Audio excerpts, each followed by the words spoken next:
एक आदमी जो हाई स्कूल की शिक्षा भी पूरी नहीं कर पाया।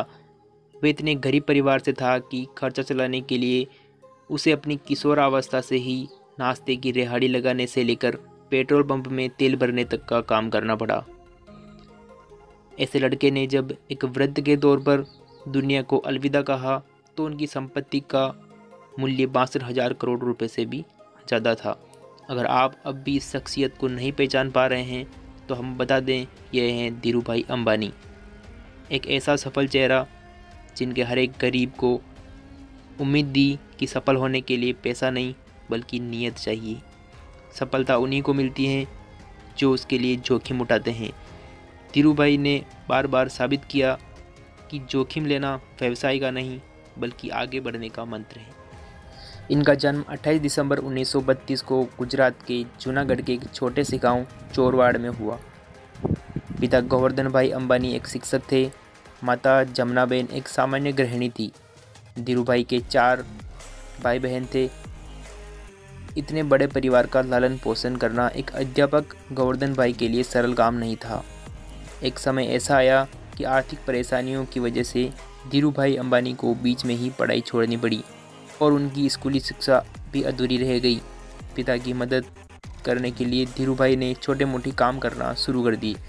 हर एक सफलता के पीछे ढेरों असफलताएं छिपी होती हैं।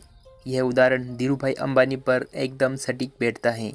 अपनी पढ़ाई छोड़ने के बाद सबसे पहले धीरूभाई अंबानी ने फल और नाश्ता बेचने का काम शुरू किया, लेकिन कुछ खास फायदा नहीं हुआ। उन्हें दिमाग लगाया और गांव के नज़दीक स्थित पर्यटन स्थल पर पकौड़े बेचने का काम शुरू कर दिया। ये काम पूरी तरह आने वाले पर्यटकों पर निर्भर रहता था, जो कि साल में कुछ समय अच्छा चलता, बाकी समय इसमें कोई खास लाभ नहीं होता। तो धीरूभाई ने इस काम को भी कुछ समय बाद बंद कर दिया। बिजनेस में मिली पहली 2 असफलताओं के बाद अपने पिता ने उन्हें नौकरी करने की सलाह दी। धीरूभाई के बड़े भाई रमणीक उन दिनों यमन में नौकरी किया करते थे। उनकी मदद से धीरूभाई को भी यमन जाने का मौका मिला। वहाँ उन्होंने सेल कंपनी के पेट्रोल पंप पर नौकरी करने की शुरुआत की। महज 2 साल की योग्यता के बाद उन्होंने अपने पद को प्रबंधक के पद तक पहुँचा दिया। इस नौकरी के दौरान उनका मन नौकरी में कम और व्यवसाय करने की तरफ ज़्यादा रहा।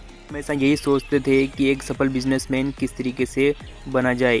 उनकी 2 छोटी सी घटनाएं बिजनेस को उनके प्रति जुनून बयां करती हैं। ये दोनों घटनाएं उस समय की हैं जब वे सेल कंपनी में अपनी सेवाएं दे रहे थे। जहां वे काम करते थे तो वहां काम करने वाले कर्मियों को चाय महज 25 पैसे में मिलती थी, लेकिन धीरूभाई पास के ही एक बड़े से होटल में चाय पीने जाते थे, जहां चाय के दाम वहां से 4 गुने ज़्यादा यानी कि पूरा 1 रुपया चुकाना पड़ता था। जब उनसे उनका कारण पूछा गया तो उन्होंने बताया कि उसे बड़े होटल में बड़े बड़े व्यापारी आते हैं और बिज़नेस के बारे में बात करते हैं। उन्हें सुनने जाता हूँ ताकि व्यापार की बारीकियों को समझ सकूँ। धीरूभाई ने अपने ही तरीके से बिजनेस मैनेजमेंट की शिक्षा ली। उन्होंने आगे चलकर व्हाइट और हार्वर्ड के पारंपरिक तरीके से डिग्री लेने वाले युवाओं को अपने यहाँ नौकरी पर रखा। दूसरी घटना उनकी पारखी नज़र और अवसर बुनाने की क्षमता की ओर इशारा करती है।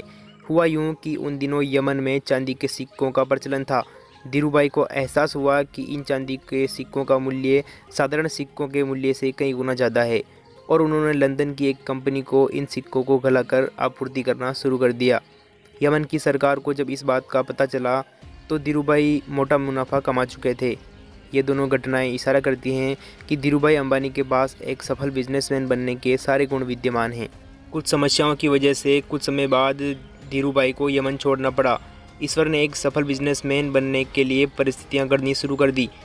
इस नौकरी के चले जाने के बाद उन्होंने नौकरी की जगह बिजनेस करने का निर्णय लिया, लेकिन व्यवसाय शुरू करने के लिए उनके पास पैसों की ज़रूरत थी और निवेश के लिए धीरूभाई के पास एक बड़ी रकम नहीं थी।